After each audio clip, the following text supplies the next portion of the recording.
If you make a contrast, you have Christian Sharia, you have Jewish Sharia, so you have many contrasts. If you put them together, you have what was given to Moses. Because I like to give these examples, because people make Sharia as like the boogeyman that's coming to get you. But if you look at the 10 Commandments that was given to Moses, this is the Sharia, right? This is God's law. And one time in history, you had Christians who are actually applying many of these same laws that are there. They just abandoned it for liberalism, and they've kind of turned their back. But you also have Jews who are also, they have their version. I've spoken to rabbis themselves, and they have Jewish Sharia. Yes. It's the same thing here. The problem, Brother Eddie. And I like what you said. You have prayer, being good to your neighbor, feeding the poor. You listed a bunch of things that doesn't come to their mind, which is actually Sharia, right? Smiling at your brother. Now they think of the penal code, the 1% there. They think of the penal code. They get all these distorted views about it. But when you kind of explain this in context, I mean, I spoke to one Arab Muslim imam, and he said that in the Arabic Bible, Sharia is mentioned in the Bible now over 200 times. You know, and today Christians who are Arabic speaking, they live by their version of Sharia. They haven't had any issues. The problem is that they're hung up on language. Yeah, it's a matter of language. Because the most effective dawah, when I'm dawah to propagate the religion, when I'm explaining to people about Islam, what I do a lot of times, I eliminate the Arabic and just speak English. Yeah. Muslim means one who has the nature to submit to God's will. That's the fitra. You're born with the nature to submit to God's will, right? But they don't like the language, you know. But if I tell them all of these so-called Islamophobia people, do you believe you have the nature to submit to the will of God? They say, yeah. I say, well, that's what Muslim mean. They want to demonize the word madrasa. It only means school. But if I say that you should go to a madrasa, they will have a problem with it. Jihad means religious struggle. It's not limited to talking about somebody going to war.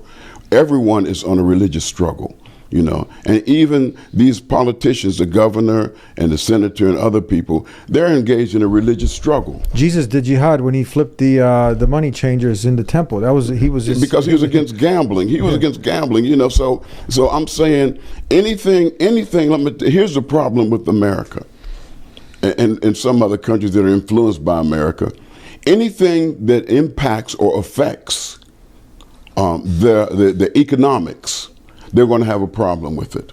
And that's the problem. If I would have limited, like as I said, if I would have limited my approach to these merchants to saying, wait a minute, you wasn't at Juma last Friday.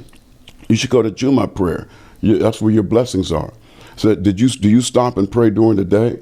Right? If I mention all of those things that don't impact the economics of these people, they wouldn't have said a word. Why don't they say a word? Because you have faith-based protests every day. Usually, you know, it's a common thing. Christians who are protesting or what they deem immoral, we would agree there's abortion clinics. Yes, you know, and I have my own issues with dealing with the abortion issue. I just don't talk about it publicly. It's controversial, but that's not. I have bigger fish to fry. How about the strip clubs and pornography? You have Christians who are also protesting in front of strip clubs. The community has lived in our convent, located right behind the strip club, for over 70 years. And this is faith. You know why they don't bother them? Because they're not desperate to vilify Christianity. Why don't say this is Christian Sharia? Now the Christians are trying to take over and. Because of the language. It's just the language. If we were to stop using the word Sharia and use God's law and just say that, then it would take the wind out of their sails. Texas, I just heard that the governor, they're making it a part of the classroom to have Bible studies. Bringing Christ into the classroom, and not everyone sees it as a blessing. The Texas Board of Education voting in favor of allowing access to Bible lessons in school. That vote taking place just a short bit ago. Sure. Have you heard of this? Yeah, I heard that. You know, and I remember when I was still a young boy. That's Christian Sharia when they took prayer out of the schools. I remember all of that. But this is technically Christian Sharia. It's synonymous. I mean, the wording you don't maybe agree with, but this is what it is. Exactly. It's the language. I'm telling you. Yeah. It's the language. You see the double standard. If there's Christians right now who say, I don't believe in Allah, I believe in God. What are you saying? That's about they're so confused. Actually, I pity them, Brother Eddie. They're solely confused. And I'm thoroughly convinced that the only people in this world who don't accept Islam is the people who don't understand it. I really believe if they will understand, there's only two type of people. Either you don't understand Islam or you're a devil. It's one of the two. Because once someone really understands Islam, they're accepting it. That's why Islam keeps growing. And the more negative things the media puts out about Islam, the faster Islam grows. Allah even says in the Quran, they think they could put out the light of Islam with their tongues. But they can't do it. And I'm not going to change they can't frighten me. What does Islam mean? Islam it's a verbal noun, which means the act of submitting. It's a verbal noun according to Arabic grammar. It means the act of submitting to a higher authority. That is Islam. Did you hear the once golden boy of Fox News, Tucker Carlson, when he talked about this? Did you ever see I missed that. You want to see it? Okay. Okay, because it goes into what we're talking about. And this is somebody who was programmed for a long time, and he talks about how he was programmed about Sharia, and then he found out what it is, and he's like, well, hey, it's not too bad. And then same thing here. In his words. But I remember hearing someone I worked at CNN at the time, and we had all these endless experts, most of whom kind of worked for the CIA, but whatever, I realized that later. But I remember who it was come on and be like, Islam is bad. And I was like, sounds bad, whatever. I don't know if I ever met a Muslim, but he's like, you know what Islam means? Submission. And let it hang in the air. That was self-evidently disgusting. And I was like, I kind of think submission to God is the whole point of life, but I didn't say anything. I was like, I don't think I'm against that, actually. Anyone who submits to God, I'm just for that. Your thoughts? You know who Tucker Carlson is? I don't know much about him. Yeah. I've seen him a few times, but I don't know much about him. I'm not qualified really to comment on. What do you think about what he just said? It goes back to my point, brother. It does. Eddie. It connects, right? It's just language.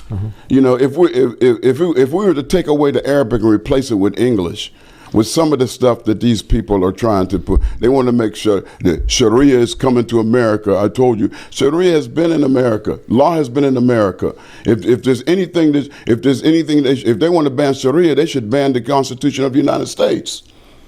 Which when I talk to historians and who also are very well versed in the Constitution, they talk about that some of the Sharia is deduced. Some of the points and some of the good things that are in the Constitution were taken from the Sharia. That's what I heard. I heard that as well from reliable sources as well. That some of the former leaders and the constructors, the founding fathers, of the Constitution, Thomas Jefferson and others who actually read the Quran. Yeah. They were highly influenced. And they use it as a catalyst as well as a foundation. You heard the same thing, huh? Yes, I heard it several times. But my main point of contention is the contradiction. And the ignorance, of actually saying that they're gonna, and this I saw myself, that at a news conference, the governor of Texas said that if him, talk about me, Qasim Khan or anybody else, tries to bother these Muslims again, he should be arrested. Bother them. The whole purpose of Jummah khutbahs and dars and taleems and classes is to remind the Muslims to obey their God and respect their religion. And all I'm doing is telling them to respect their religion, period. And I would tell, and if I was to be indiscriminate, I would go into the non-Muslim stores and tell them you should respect your religion. I would go into H-E-B and Kroger and Walmart and Costco and Sam's Club, and I would tell the owners of those stores, I said, you should respect your religion. As a Christian, if I was to say that, what would they say? Ban the Sharia? What do they say? Ban the Bible? Insanity. I'm just a reminder. And they can't They can't frighten me into changing or abandoning my message, Brother Eddie. I echo the sentiments of Prophet Muhammad, peace be upon him, when he said, if you would put the sun in my right hand and the moon in my left, I will not renounce my message.